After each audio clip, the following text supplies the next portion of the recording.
Nós ainda temos mais uma paginazinha aqui para a gente falar sobre a questão da introdução e depois, logo em seguida, a gente vai para o capítulo de número 1. Tá? Bom, então vamos falar sobre os eventos centrais do livro. Então nós temos 2 eventos centrais que são descritos. O primeiro, o estabelecimento do Pessah, a chamada Páscoa Judaica, como a primeira grande celebração nacional de libertação realizada pelo Eterno. Nela, pode-se perceber que o povo de Israel foi composto de várias etnias, com pessoas de vários povos tendo saído junto com os israelitas e sendo tão importantes quanto os naturais na formação do povo. Então, quando a gente fala sobre Pessah, a gente fala necessariamente sobre esse evento de unificação nacional do povo de Israel. É por isso que a gente percebe claramente que a instrução sobre o Pessah e o momento em que ela acontece é mais central e gasta-se mais tempo falando sobre isso do que as outras festividades de Israel. Por quê? É como se fosse uma inauguração. Então, estava se inaugurando aqui uma era, uma nova era. A era em que Israel já seria uma nação. É o primeiro ponto em que Israel é referido como uma nação. Então Israel ali vai fazer uma celebração nacional. Lógico, quando a gente fala sobre a celebração, ela não é o todo do que constituiu a nação de Israel. A nação de Israel, ela passou por vários momentos para ser constituída. Dentre eles, o Pessah. O outro evento que a gente vai falar que é a Aliança do Sinai também. Mas aqui, quando a gente fala sobre o Pessah, vocês podem reparar que é o primeiro lugar onde há uma referência a um estrangeiro, alguém exterior aos israelitas que poderia participar também. Por que isso era relevante? Porque no meio daquela situação toda de libertação do povo de Israel, Faraó não tinha só israelitas como escravos. Como a gente já falou, Faraó dominava toda a região de Canaã. O Egito, ele era senhor, ele se assenhorou das nações cananeias e também se assenhorou de povos ali do norte da África. Então, junto com os israelitas, você tinha mais gente foi libertada. Você tinha talvez até egípcios que eram maltratados por uma razão ou por outra. E esses egípcios, ou então que viram os milagres, viram a libertação e desejaram sair junto com o povo de Israel. Então esses egípcios também irão fazer parte. E aí você tem então a primeira indagação. Ok, mas e aí, faz o quê? Bom, nesse caso então, participa da aliança da circuncisão. A aliança da circuncisão então começa a ser referida, como, vamos dizer assim, a entrada, do estrangeiro no povo de Israel. Tá? Você vai perceber que essa passagem que fala que o estrangeiro deveria, caso ele quisesse fazer parte do povo de Israel, ele deveria ser circuncidado, é uma referência só para os homens. Por que é uma referência só para os homens? Paulo, nós não estamos ainda em capítulo nenhum, tá? Nós estamos ainda falando de uma introdução ao livro de Êxodo. Nós vamos entrar no capítulo 1 a partir do encerramento aqui dessa página, tá bom? Mas então, assim, pessoal, por que as mulheres não são mencionadas? Vamos falar português bem claro, porque as mulheres, para aquela época, para aquela geração, para aquelas pessoas, para aquele lugar, não eram rigorosamente nada. As mulheres não eram importantes para os povos antigos do Oriente Médio. E, além disso, era muito comum que os povos trocassem mulheres.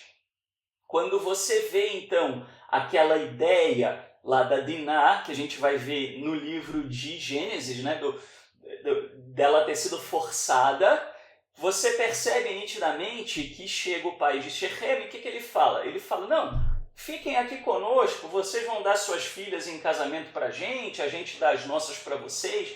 Quer dizer, havia uma troca de mulheres entre esses pequenos povos. Esses povos não eram muito grandes, né? Quando a gente fala de povo, a gente costuma pensar no Brasil, né? 200 milhões de pessoas, mas não era. Era um povo muito pequeno. Até um país pequeno como o Uruguai, por exemplo. O Uruguai tem, se bobear, tem menos uruguaio do que pessoas morando na região de Campinas. Mas mesmo o Uruguai seria um povo gigantesco comparado com os povos cananeus, tá? Então, por causa disso, não havia uma preocupação com relação às mulheres. As mulheres, elas automaticamente herdavam a filiação do marido, né? Então, assim, se o marido era considerado um israelita, a mulher que estivesse com ele era israelita também, né? Estava lá junto com ele, estava lá no bolo. Isso só vai se tornar uma questão muito tempo depois, tá? Bom, claro, né, quando a gente fala da Torá, né, das leis da Torá, aí o Eterno vai ensinar, evidentemente, o papel da mulher, vai começar a combater o machismo com as leis da própria Torá, a gente vai falar sobre isso mais adiante, mas nesse momento não era uma questão para eles, né? E aqui não era o momento do Eterno ensinar esse tipo de coisa, tá? Então por isso você não tem essa menção. Bom, então esse é o clímax da primeira parte do livro de Êxodo. Você tem então a história, a narrativa do povo de Israel cativo até chegar nesse evento. Nesse evento, Israel se torna uma nação. E não é por acaso que a gente vê que Israel se torna uma nação no momento em que você tem a última praga, que é quando o faraó deixa o povo ir. Quer dizer, o que o Eterno estava esperando? O Eterno estava esperando um sentimento nacional. E se você olhar para as pragas do Egito, quando você começa a ter praga, começa a acontecer o quê? Uma diferenciação entre o egípcio e o israelita. O israelita, naquela época, não tinha identidade de povo. Eles eram meio que uma família ali. Não tinha essa questão. Quando vinha uma praga, o israelita não ia olhar e falar: puxa, isso aqui está me diferenciando do egípcio. Tá? Agora, à medida em que as pragas avançaram e que houve esse tipo de situação dos israelitas serem, vamos dizer, colocados à parte dos egípcios, tá? Isso sim vai começar a constituir uma nação. E aí começa o conceito de Israel como uma nação santa. O que é santo, pessoal? Infelizmente a palavra santo é mal utilizada hoje em dia. As pessoas falam de santidade se referindo ou, vamos dizer assim, a uma predileção, né? Ou a você ser, por exemplo, né, o povo do Eterno versus os povos das trevas. E não é essa a ideia de santidade na Torá. Na Torá, quando se fala de santidade no hebraico antigo, era simplesmente algo distinto, algo que nitidamente era diferente. Por isso o Eterno diz: vocês serão diferentes porque eu sou diferente dos deuses das nações. Mas o diferente não é melhor. O diferente significava que havia uma missão especial para Israel enquanto nação, tá? Muito bem. E qual é o segundo evento central, então, do livro de Êxodo, do livro de Shemot? É a aliança sinaítica, a aliança do Sinai, que começa, então inaugura, vamos dizer assim, o segundo passo de Israel se tornando uma nação, que é: agora vocês têm uma constituição, agora vocês têm leis, agora vocês têm um governo, agora vocês vão ter juízes, agora vocês vão ter pessoas que irão cuidar do serviço de adoração ao Criador, agora vocês vão ter uma estrutura social, tá? Então, o segundo clímax vai ser no Sinai, tá? Tem uma pergunta aqui do Demóstenes. Em relação à mulher, atualmente, o judaísmo em geral a vê mais elevada espiritualmente do que o homem? Em geral não, tá, Demóstenes? Mas existe essa crença no meio da escola mística, tá? Como eu sou uma pessoa polêmica e herege, eu vou me permitir dizer o seguinte: isso, para mim, é meio que um cala-boca para as mulheres não torrarem a paciência dos homens porque elas são maltratadas no meio ultra-ortodoxo, tá? Isso é fato conhecidíssimo, né? As questões envolvendo as mulheres no meio ultra-ortodoxo. Por quê? Não é porque o meio ultra-ortodoxo é pior. É por uma razão muito simples. O meio ultra-ortodoxo é atrasado. O meio ultra-ortodoxo acha que a gente tem que viver no século XXI da mesma maneira que eles viviam no século XVII. E no século XVII a sociedade era machista, né?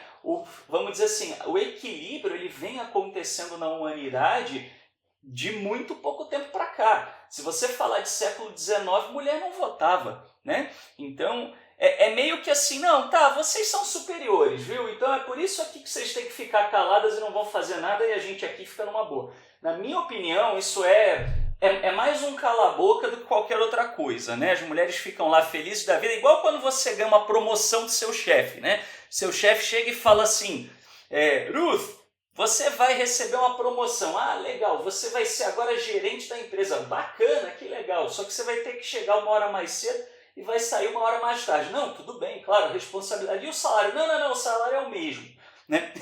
É mais ou menos assim, tá? Então, né, essa questão, tá, pessoal, assim, bendito és tu, eterno, né, que não me fizeste uma mulher, tem toda uma explicação para isso, tá? Mas a gente vai entrar num outro momento nessa questão aí, tá? Mas é bem possível que seja ainda reflexo do machismo, sim, né? Tá? A Torá, ela, vamos dizer assim, ela já colocou um monte de coisa no lugar, né? Já cortou muito do machismo da época. É por isso que é importante você olhar a Torá como tendência e não necessariamente como o destino final. Tá? O que eu quero dizer com isso? Eu quero dizer o seguinte, se você compara a sociedade cananeia da época da Torá com o que a Torá colocou, você vai ver que a Torá é altamente a favor de um progresso social. A Torá era altamente feminista. Quando eu digo feminista, eu estou falando do feminismo genuíno, autêntico, não dessa aberração que existe hoje em dia que tem por aí. Nós estamos falando da causa feminista verdadeira, legítima. A Torá protegeu muito a mulher. Porém, quando você olha vamos dizer assim, para o que a Torá mandou fazer em comparação com a nossa sociedade, tá? É atrasado. Por que é atrasado? Porque, na realidade, é para uma outra sociedade. Aquilo foi dito porque a mulher, naquela época, era maltratada. Vou dar um exemplo para vocês, tá? O que acontece? Se você pegar a Sotá, né, o caso da Sotá, que é a mulher infiel, né, vamos dizer assim, que se suspeitava que era infiel, né, você tem todo aquele ritual para quê? Para que se a mulher fosse infiel, né, ela passasse por aquilo e aquele ritual revelaria. Bom, por que aquele ritual foi criado? Porque sem isso, o marido que suspeitasse que a mulher estava traindo ia lá e matava. Ia lá, jogava a mulher no rio Nilo e falava assim, se o Deus do Nilo achar culpa na mulher, que ela se afogue. Só que a mulher não sabia nadar. Agora fala para mim, cidadão, você vai jogar alguém no rio Nilo. A pessoa não sabe nadar, vai acontecer o quê? É vontade de Rapi? É vontade do Deus do Nilo? Né? Lógico que não, mas eles faziam essas coisas. Tá? As mulheres eram submetidas a esse tipo de tratamento na sociedade cananeia. Primeiro lugar dos documentos antigos que fala de uma herança para a mulher é a Torá. É o primeiro lugar. Antes da Torá mulher não tinha herança. Tá? Mulher era igual bicho. Mulher era propriedade do homem. Essa era a realidade social. Tá? E o que a Torá fez? A Torá começou a pegar isso e começou a corrigir, dentro daquilo que dava para fazer com aquela sociedade, que não era muita coisa. Tá? Agora, se a gente olhar para isso como uma tendência, como o espírito da coisa, a gente consegue perceber aonde a Torá chegaria. Chegaria em quê?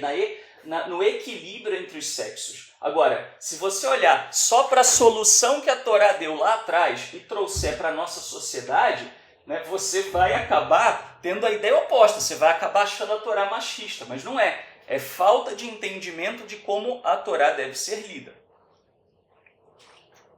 Bom, então vamos lá. Então assim, a gente falou, né, sobre a questão da aliança no Sinai, tá? Aí, só o último parágrafo aqui para a gente entrar no capítulo 1.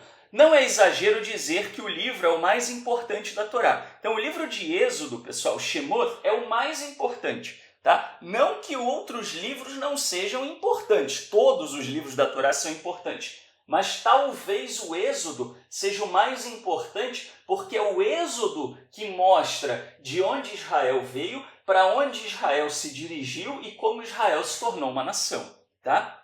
Então, né, ele é um livro de transição. Tá? Então a gente tem que entender o livro de Shemot assim, é um livro de transição, é uma mudança de uma família para uma nação. E é por isso que você tem todos os acontecimentos sendo narrados e à medida em que o povo vai passando pelas experiências enquanto nação, as coisas vão acontecendo e a Torá vai encontrando as soluções necessárias. Tá? Então, embora o ser humano sempre busque começos e desfechos, é na caminhada, nos períodos intermediários, que o Eterno molda os seus servos. Tá? Então é aquela famosa máxima, né, que quando a gente fala sobre algo progredir, a gente progride muito mais por causa da caminhada do que por causa do lugar onde a gente chegou. Né? É aquela famosa parábola do servo do mestre lá na montanha, né? E o discípulo que vai chegar até o mestre na montanha, ele passa por uma floresta terrível, sobe um lugar extremamente íngreme, chega lá todo arrebentado, querendo se tornar um mestre, e aí o mestre diz para ele que ele se tornou mestre ao longo da experiência. Né? Isso é uma parábola comum, né? Muito de domínio público aí. Bom, então, pessoal, a gente então aqui encerra a introdução a Shemot, ao livro de Êxodo. Então vamos agora para o primeiro capítulo. Eu vou abrir aqui o texto. Eu vou sem pressa, tá, pessoal? Vamos pegar aqui, primeira coisa, vamos ler um resumo aqui do que rola no livro de Êxodo, no livro de Shemot. Então, primeiramente, 70 descendentes de Jacó descem ao Egito. Tá? A geração de José morre e um novo faraó que não conhecera a José se levanta. O faraó diz ao seu povo que os israelitas eram numerosos demais e que o problema precisava ser resolvido. Faltou o R aqui, é ser resolvido. Os egípcios apontam feitores sobre os israelitas para os oprimir.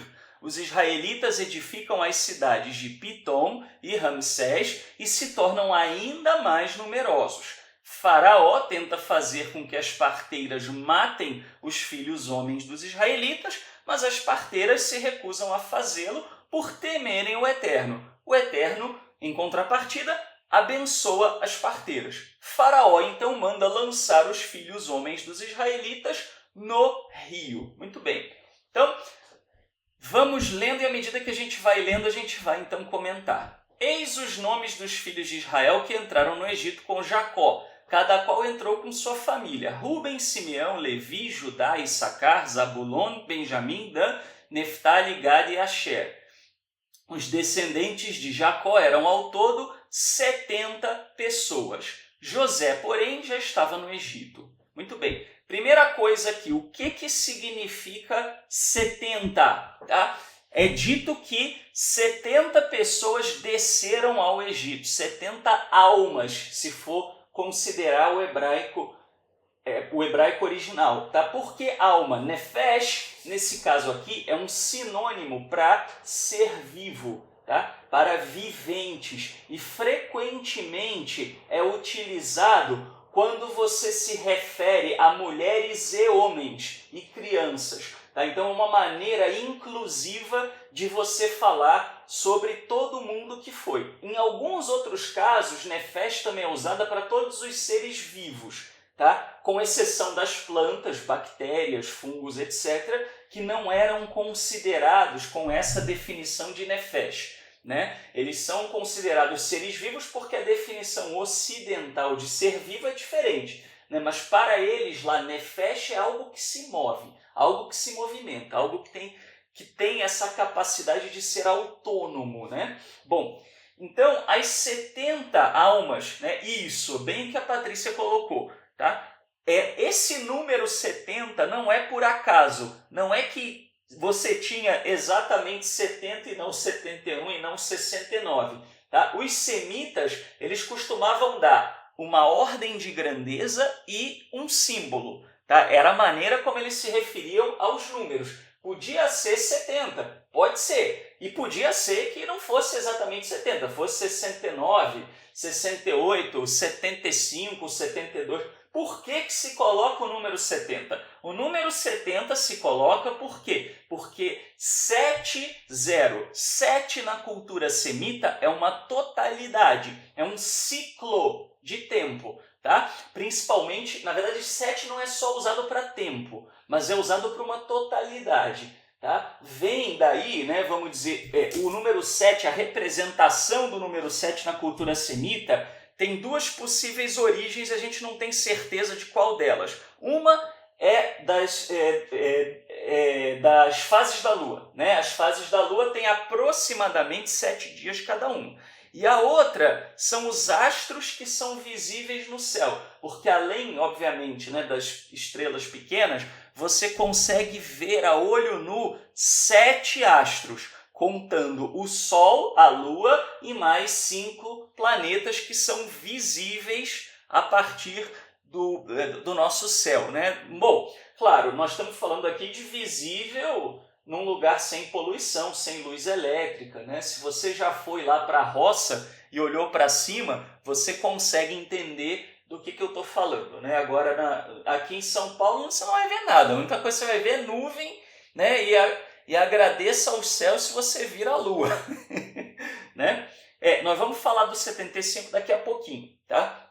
Então, assim, e o número 10, pessoal? As dezenas, tá? As dezenas na cultura semita, elas são indicativos de intensidade. Tá? Então, assim, você vai ter o número 7 é uma totalidade, 70 já é o todo do todo. Tá? Então, o que significa isso? Indica o quê? Que todos os israelitas desceram ao Egito. Não ficou ninguém para trás. É isso que a Torá está dizendo. E isso vai ser importante, inclusive, para poder a gente falar sobre a entrada na terra. Porque se ficou descendente de Jacó para trás, como é que eles teriam legitimidade sobre a posse da terra? Então imagina que Jacó deixou um dos filhos lá. Não, então você não vai ocupar a terra que é dos filhos de Jacó. Você saiu, azar o seu, né? E a terra, na verdade, pertence a outro filho, ao filho que ficou. Então você não tem isso.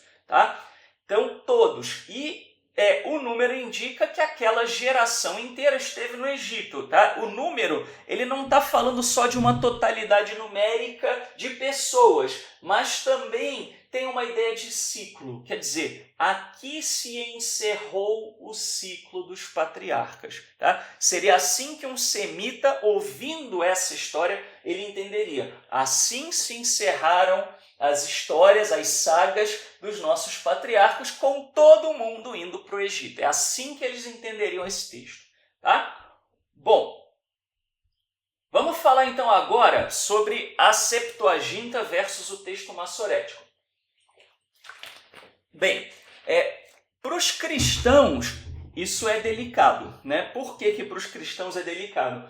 Porque na Bíblia cristã você tem uma referência a 75, né, lá no livro de Atos, isso para os cristãos. Né? Então, para eles, vamos dizer assim, é importante legitimar, né, na Torá 75 por conta, obviamente, né, da posição cristã com relação à sua própria Bíblia. Para o judaísmo, essa questão não é tão importante assim. Por quê? Porque não é citado depois. Tá? Então, assim, se houve algum tipo de erro, né, de glosa, de copista, etc., isso para o judaísmo não vai mudar muito, tá? Mas existe essa diferença entre o texto massorético e a Septuaginta, tá? Lembrando, texto massorético vem de messorá, que significa uma tradição, tá? Uma transmissão de tradição. Então foi o texto tal qual as gerações anteriores do povo judeu nos transmitiram da Torá. Tá? E a Septuaginta, né, vem dos 70, é a tradução dos 70 sábios. Tá? Então, são os dois textos. Nos manuscritos do Mar Morto, você encontra alguns fragmentos do que eles chamam de texto da proto-septuaginta. O que é proto-septuaginta? É o texto hebraico que deu origem à Septuaginta. Tá? Então, o texto da Septuaginta, ele já é um texto grego. A gente não tem o hebraico que deu origem a ele, mas a gente sabe que ele veio de uma família de manuscritos hebraicos. E isso é comprovado pelos manuscritos do Mar Morto. Tá? Agora, vamos dizer assim, em termos de confiabilidade, né, qual que é o melhor? É difícil dizer, porque aí vai uma questão da sua predileção. Tá? Eu entendo o seguinte, pessoal, que no geral, quando você vai falar sobre, vamos dizer assim, um detalhe narrativo, uma idade, eu não acho que a gente possa dizer que o texto massorético é superior à Septuaginta. É uma questão de preferência. Porém, quando a gente fala do sentido das palavras, aí sim a gente prefere o texto massorético. Por quê? Porque o texto da Septuaginta é uma tradução. Não é porque o hebraico da proto-septuaginta não é bom ou não é confiável, mas sim porque é uma tradução, tá?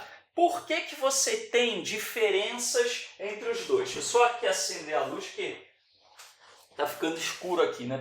Tá muito chuvoso aqui. Então, por que você tem isso? Pelo seguinte, primeiro, se você olhar para um texto hebraico, não tem pontuação, não tem vírgula, né? Não tem exclamação, não tem vogal, não tem nada. Muitas vezes, assim, o copiar na mão é complicado. Então, isso gerou uma série de, vamos dizer assim, variantes textuais. E, além disso, era muito comum, nos tempos antigos, as pessoas esclarecerem ou corrigirem à medida que achavam que alguma informação estivesse errada. Tá? Bom, então, aonde está a origem dessa discordância aqui? Bom, está lá em Gênesis 46, 27. No texto massorético diz: e os filhos de José que lhe nasceram no Egito eram 2 almas. Todas as almas da casa de Jacó que vieram ao Egito eram 70. Tá? A Septuaginta, ela diz a mesma coisa, só que diz que eram 9 almas, né? Que José teve 9 filhos. E aí fala que todas as almas da casa de Jacó que vieram ao Egito eram 75 pessoas. Tá? Então, por isso, o texto massorético fala que José teve 2 filhos. O texto da Septuaginta diz 9 filhos. Tá? Agora, lembrando, o conceito semita de filho não é o mesmo conceito que você tem. Tá? Filho, normalmente, na cultura semita, era um descendente direto. Então, neto era filho, bisneto era filho, tataraneto era filho. A palavra ben, né, não é que era filho no nosso sentido, mas a palavra ben pode significar filho, ou neto, ou bisneto, ou tataraneto, qualquer descendente direto. Tá? Agora, no português não. Quando a gente vê filho, a gente pensa, né, em uma geração. Tá? Por isso até que às vezes é complicado. As pessoas gostam de falar que a Bíblia foi adulterada quando ela foi traduzida. Não, é que é uma tarefa inglória você traduzir. É muita ideia diferente, né, quando você passa do hebraico pro português, né, ou para qualquer outro idioma. Bom, então assim, qual é a diferença entre o texto massorético e a Septuaginta? Um fala 9, o outro fala que são 2. Tá? A narrativa da Torá, em termos de filhos, nos apresenta Efraim e Manassés. Tá? Aí você tem 2 possibilidades. Uma é de um erro de copista. Ou vamos dizer, ou o escriba do texto massorético, né, da família do texto massorético errou, ou errou da Septuaginta. Né? Às vezes eles erravam uma letra ou outra, e aí vinha depois um outro e corrigia em cima, e aí ao corrigir mudava a palavra. Né? Então você tem pequenos detalhes assim. Não fiquem preocupados, porque assim, no texto massorético e na Septuaginta não existe nenhuma grande diferença doutrinária. Tá? A diferença é só assim, às vezes idade, número de alguma coisa, nome de lugar. Tá? Aí às vezes você tem umas variantes aí. Bom, então você tem duas possibilidades. A primeira é o erro do copista, eu já falei. A segunda é que seja uma diferença na metodologia da contagem. Tá? Ou seja, pode ser que o texto massorético esteja contando só até Efraim e Manassés, porque foi até quando Jacó foi para o Egito. Tá? E que a outra família, né, a família da Septuaginta, já conte mais, conte filhos depois de Efraim e Manassés, ou conte até mesmo os filhos de Efraim e Manassés. Tá? Então você tem essas duas possibilidades. Para quem está chegando agora, Shabbat Shalom. Lembrando que agora, pessoal, a gente está começando 10 horas, tá? Para poder dar tempo de estudar tudo que a gente quer estudar. Tá bom? Bem, então vamos lá. Vamos seguir aqui, ó. Depois José morreu, bem como todos os seus irmãos e toda aquela geração. Os filhos de Israel foram fecundos e se multiplicaram, tornando-se cada vez mais numerosos e poderosos, a tal ponto que o país ficou repleto deles. E levantou-se sobre o Egito um novo rei, que não conhecia José. Ele disse à sua gente: eis que o povo dos filhos de Israel tornou-se mais numeroso e mais poderoso que nós. Vinde, tomemos sábias medidas para impedir que ele cresça, pois do contrário, em caso de guerra, aumentará o número dos nossos adversários e combaterá contra nós, para depois sair do país. Portanto, impuseram-lhe a Israel inspetores de obras para tornar-lhe dura a vida com os trabalhos que lhe exigiam. Foi assim que ele construiu para Faraó as cidades armazéns de Pitom e Ramsés. Bom, vamos então aqui falar sobre o Faraó e o medo, né, que o Faraó tinha. Tá? Então, assim, por que Faraó tinha medo? Bom, aí tem um comentário do Moshe Shammah, né, que quem já estudou a Parashá de Shemoth, né, que a gente fez no ano passado, conhece, mas eu mantive porque é relevante.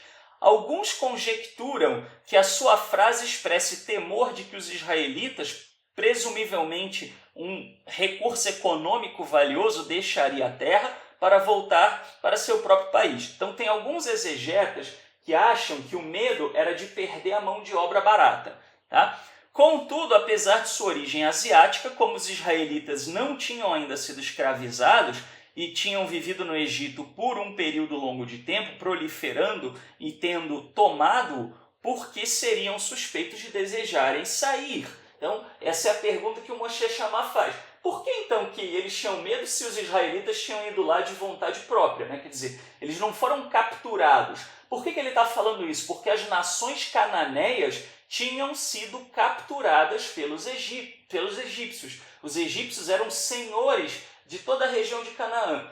O primeiro povo que a gente tem notícia que se rebelou contra Faraó e o seu domínio foi Midian, que é para onde Moisés vai, né, quando Moisés então deixa de estar nas graças do povo egípcio. Bom, mas isso a gente vai falar mais para frente. Alguns supõem que o rei temia que inimigos futuros, em conjunto com os israelitas, poderiam forçar os egípcios a sair da terra. Então, eles tinham medo que o povo de Israel tomasse a terra e falasse: não, a terra aqui é muito boa, egípcios, perderam. Então, vão embora vocês. Contudo, a história egípcia não reflete bases para tal temor e a narrativa bíblica não contém indicação disso. Ou seja, o que ele está dizendo isso é uma especulação de alguns acadêmicos, mas não há nada inerente à Bíblia que deixe a gente chegar nessa conclusão. Bom, A nova tradução, né, judaica da Jewish Publication Society, a NJPS, traduz como levantar-se do chão, com a seguinte nota de rodapé, significando talvez de sua condição miserável, como aparece em Oséias 2:2, ou ganhar ascendência sobre o país. Então, o comentário dessa nova tradução judaica da Jewish Publication Society é no sentido de achar que Israel poderia se levantar, né, vamos dizer, de uma posição socialmente inferior, né, e tomar o poder, comparando mais ou menos como aconteceu com a Revolução Francesa. Tá? E aí ele vai dizer o seguinte: não é razoável interpretar que o rei temia que Israel meramente se levantasse de sua condição miserável. Israel ainda não estava ainda em um estado inferior para que se falasse dele de tal maneira e não havia nada tão ameaçador acerca do resultado. Tá? Então, isso aqui, pessoal, que a gente está falando, né, é o Moshe Shammai, ele está listando as diferentes interpretações e ele discorda, depois ele vai dar a dele.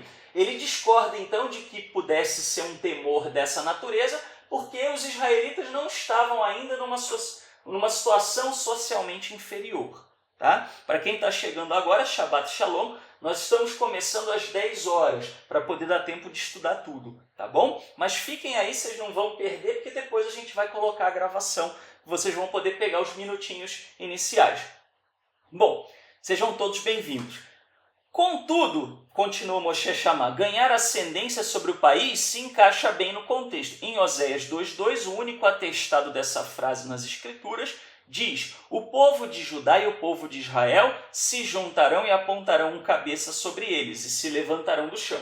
Então, assim, o que ele está querendo dizer, o Moshe Shammai aqui? Ele está dizendo o seguinte, que muitas vezes, para você entender uma expressão idiomática na Bíblia, você precisa olhar e ver como é que essa expressão idiomática é usada noutros lugares. Nem sempre isso funciona porque o hebraico é uma língua, ou pelo menos era, né? O hebraico bíblico era uma língua viva. Então, assim, o uso que você tinha uma dada época não necessariamente é igual ao uso posterior, mas pelo menos é uma pista. E aí ele traz então isso, né? Ele traz de Oséias 2:2, que é onde aparece a mesma expressão, né, de se levantar do chão. Aquela passagem fala de Judá e Israel que estavam na terra, em sua terra, e certamente estavam sendo vislumbrados como permanecendo na terra deles. Assim, levantar-se do chão parece conotar ascendência e triunfo sobre a terra. Então, Moshe Shammai entende que é isso, que é dominar a terra. Os israelitas no Egito aparentemente mantiveram sua distinção como nação separada e como asiáticos. O temor de que eles pudessem se juntar a guerreiros estrangeiros e se tornar ascendente era bastante compreensível, dadas as tradições que indubitavelmente foram transmitidas dentro dos círculos de governo e dos instruídos durante o período com o qual estamos lidando. Bom, isso a gente vai falar do faraó daqui a pouquinho, tá? Detalhe aqui, ele fala de nação, ele botou nação entre aspas, porque Israel não era ainda uma nação, né? Mas ele entende que Israel poderia ter mantido uma identidade divergente, diferente da dos egípcios. Que os egípcios não viram os filhos de Israel como um povo assimilado, né? Num primeiro momento, quando o faraó convida Jacó a ir morar com eles, a ideia era de que eles se tornassem egípcios, era uma família. Mal comparando, é como você chegar e falar, não, vamos acolher uma família que venha refugiada da Venezuela, né? Então imagina o seguinte, Venezuela com clima de instabilidade política, é um adversário político do governo lá do Maduro, vai lá e pede exílio, né? Asilo político para o Brasil, e vem para o Brasil. Ok, aí vamos imaginar então que o governo brasileiro acolha esse pessoal. A expectativa não é que esse pessoal se mantenha venezuelano e forme um povo venezuelano dentro do Brasil.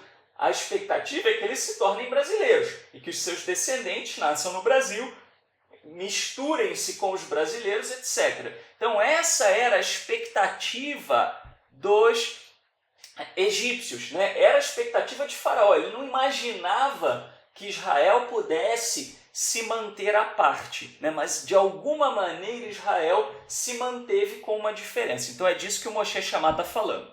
Isso não teria sido muitos séculos depois da experiência egípcia com os hicsos, os semitas asiáticos, cujos príncipes governaram o norte do Egito desde o começo do terço intermediário do século 17 antes da Era Comum, por um pouco mais de um século. Eles teriam subido ao poder depois de vários séculos de migrações para o delta oriental do Nilo e teriam consolidado seu poder lá. Aí ele vai falar o seguinte: alguns acadêmicos colocaram a narrativa de José subindo ao poder, a imigração de Jacó e sua família e seu assentamento em Goshen dentro do período dos hicsos. Contudo, há inúmeras dificuldades textuais históricas com essa hipótese. Então, assim, tem gente que acha que os israelitas vieram no período dos hicsos, mas não é o que indica a história, não é a melhor interpretação. Então vamos lembrar aqui, pessoal, o que ele está falando? Ele está falando o seguinte, ó, nós temos aqui um mapa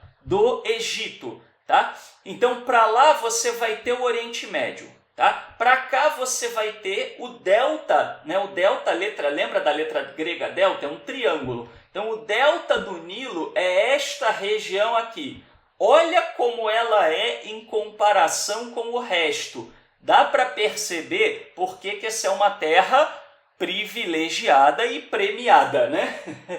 Os meandros, né? Se você pegar o rio Nilo, ele vai fazendo assim, né? Ele vai se dividindo, né, em meandros. Assim. Eu não sei exatamente onde eles estão, mas é mais ou menos, é um negócio assim. E à medida então que ele vai se dividindo, né, a água transborda e torna o leito, né, o chão, perdão, né, fértil, tá? Então o que aconteceu? Você teve uma vinda para cá dos hicsos, os hicsos que eram de origem cananeia ali, né? Eram daquela região da Cananéia. E eles então, na época de seca e fome no Oriente Médio, vieram para cá. Agora, por isso que tem alguns acadêmicos que acham que eles vieram nessa época junto com a fome dos 7 anos, né, que foi profetizada ali por Faraó, né, através do seu sonho. Bom, mas na realidade, seca no Oriente Médio é uma coisa constante. Vira e mexe tem seca.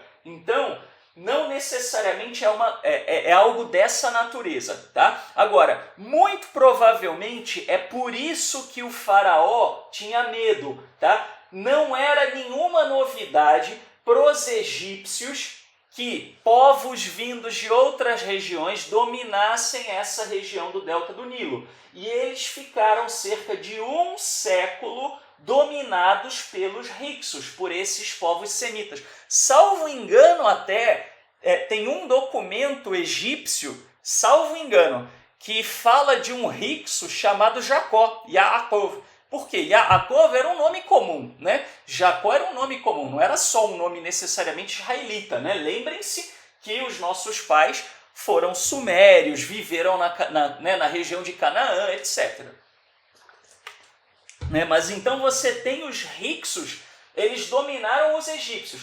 Tá? E aí os egípcios tinham conseguido se libertar dos hicsos, mas ainda estava muito recente na memória egípcia. Então eles tinham medo que isso acontecesse de novo. Tá? Então o medo do faraó fazia sentido. Faraó não era maluco, é isso que eu estou querendo dizer.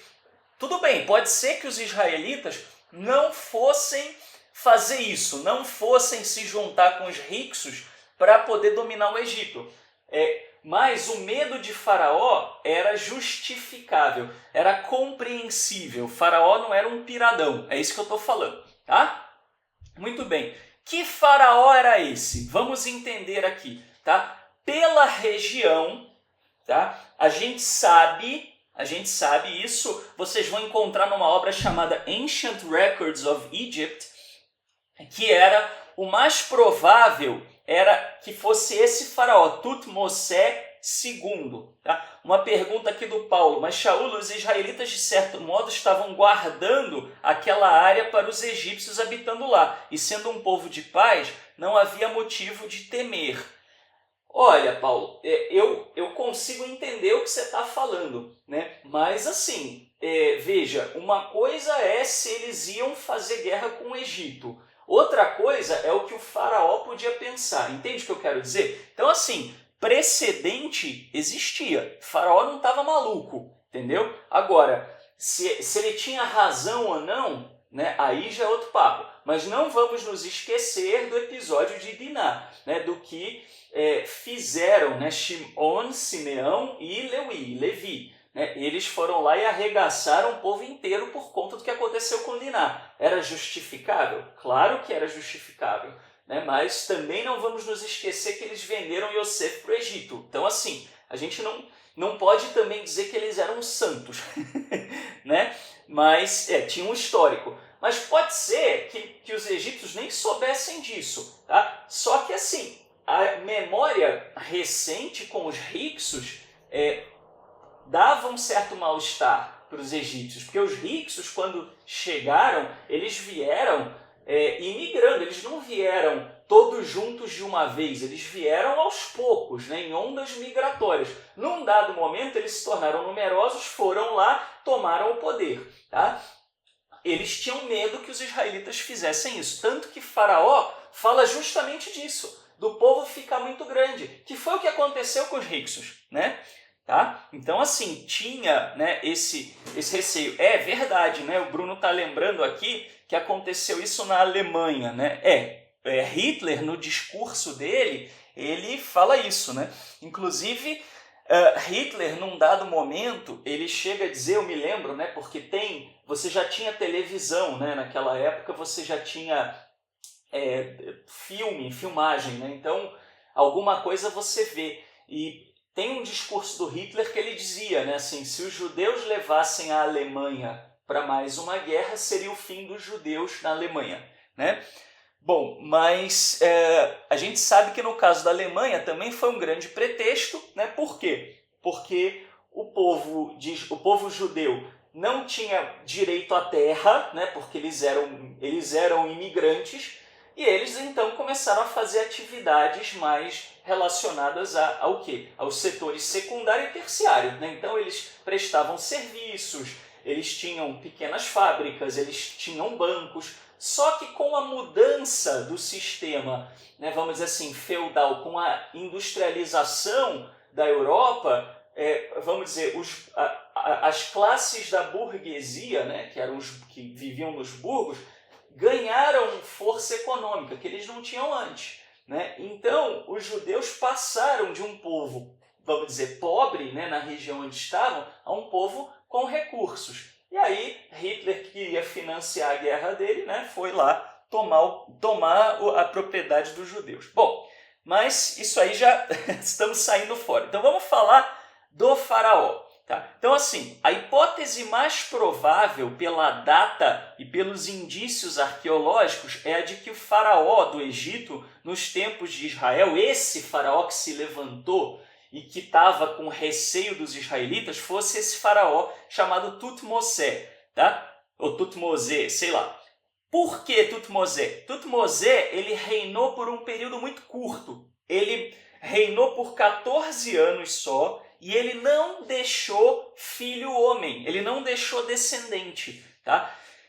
Então é bem possível que fosse ele, porque justamente a Torá fala da morte do primogênito dos egípcios, o que inclui o primogênito de Faraó. Então é bem possível que tenha sido ele por causa disso, ele não deixou descendência. Pode ser que ele tivesse tido um filho homem e esse filho homem não tivesse vivido o suficiente para se tornar um rei. A dificuldade com os egípcios, né, da gente pegar e olhar e comparar períodos históricos, está no fato de que os egípcios não eram muito bons para relatar derrota. Né? Eles não gostavam de deixar registros de derrota. Na realidade, povo nenhum. Né? Quando eu estive na França, lá no Palácio de Versalhes, eles têm lá um lugar que eles fizeram uma espécie de um museu. Um dos monarcas, acho que foi Napoleão III, salvo engano, fez um museu ali com as conquistas da França. Então você entra ali, é um corredor, e tem um quadro atrás do outro sobre as vitórias francesas. Mas você não tem as derrotas. né, os momentos em que a França foi arregaçada, né, não tem aí. Então, Anderson, alguns falam de Ramsés II por conta da edificação da cidade de Ramsés, tá? Mas não necessariamente uma coisa está ligada à outra, tá? A opinião acadêmica de maior peso é de que seja Tutmosé. Agora, como eu disse, tem divergências, tá? Tutmosé foi esse camarada aqui, tá? E ele, então, ele governou pouco tempo depois do Egito ter, vamos dizer, começado uma nova dinastia, né, que seria a 18ª, que teria subjugado os Hyksos, tá? Então, foi logo depois de expulsar, né, o Hammud, né, que era o rei dos Hyksos, entre 1522 e 1540 antes da Era Comum, na região do Delta do Nilo, né? Sempre, Anderson, que a gente fala de história antiga, tá? A gente tem muito pouco registro, então existem várias opiniões divergentes, tá? Deve ter assim dezenas de faraós que são apontados como sendo o faraó do Egito. Agora, a opinião de maior peso no meio acadêmico, né? Por isso eu coloquei a hipótese mais provável com o que a gente sabe hoje, né? Pode ser que amanhã a gente encontre algum registro arqueológico que revele outra coisa, mas com o melhor com o melhor das informações que nós temos hoje, a gente então, vamos dizer assim, a hipótese mais provável para os acadêmicos é Tutmosés II. Tá? O Paulo está falando de um documentário no Netflix, Patterns of Evidence Exodus. Eu nunca vi esse documentário em particular, mas tem vários muito bons documentários que são feitos, né, em cima de trabalhos acadêmicos, né? Bom, e aí no templo egípcio de Karnak tem essa gravura, que é essa representação do Tutmosés II. Tá? E ele conseguiu aplacar 3 rebeliões importantes. Uma na Cananéia, outra na Núbia e outra de um grupo de beduínos nômades. Tá?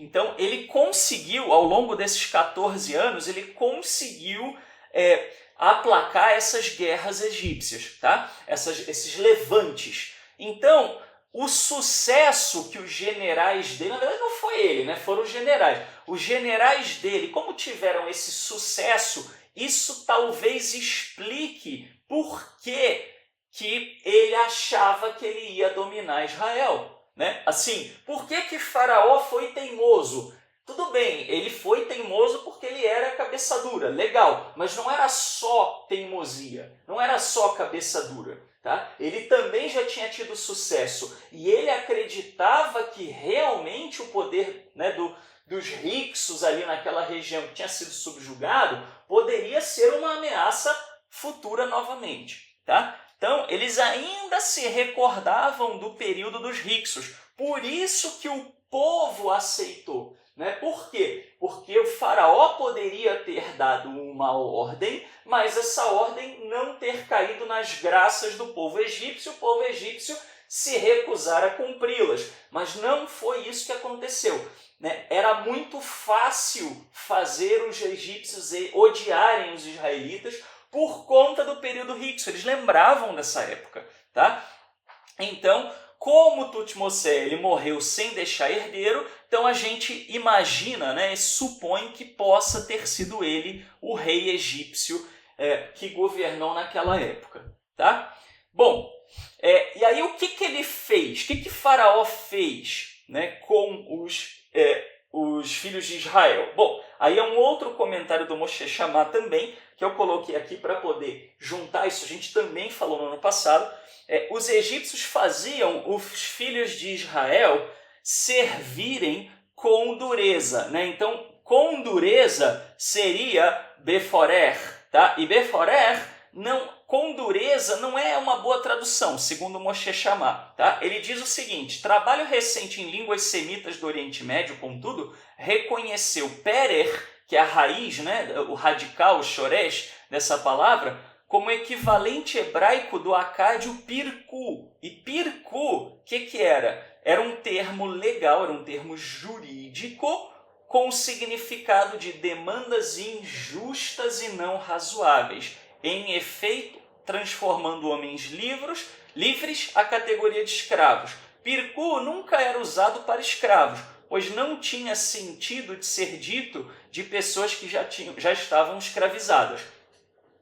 Documentos egípcios antigos atestam o direito do rei de pressionar seus súditos livres a um trabalho nacional forçado por um período limitado de tempo, dentro de parâmetros razoáveis. Além daquele limite, seria violar os direitos naturais de seus súditos e seria pérer. Então, com dureza, né, significaria com injustiça, seria talvez a melhor tradução, de maneira injusta. E por que os israelitas acataram? Porque o faraó comeu pelas beiradas. Como? Era comum no Egito que as pessoas fossem conclamadas a fazer grandes obras. Então, assim, você era lá um artesão, né, no meio do Egito. Você estava lá fazendo o seu trabalho, o seu artesanato, de repente vinha um decreto do faraó. Fulano, apresente-se amanhã à beira da pirâmide, né, da grande pirâmide do Egito para fazer um artesanato necessário para a câmara funerária de Tutankhamon. Tá, então você ia lá e fazia aquele trabalho, terminou aquele trabalho, você voltava para o seu artesanato. Tá? Então era comum que os povos ali no Egito se tornassem mão de obra de uma obra de faraó, ou do governo do Egito de um modo geral, para depois voltar. Era como hoje acontece com você. Você trabalha 5 meses por ano só para pagar imposto. Só que você não sabe, né? Porque isso não é algo que aparece muito facilmente. Mas se você faz a conta dos impostos, cada 12 salários seus, 5 vão para o governo, né? Então, a gente tem isso hoje em dia. Mas, então, os israelitas, num primeiro momento, eles não tinham estranhado.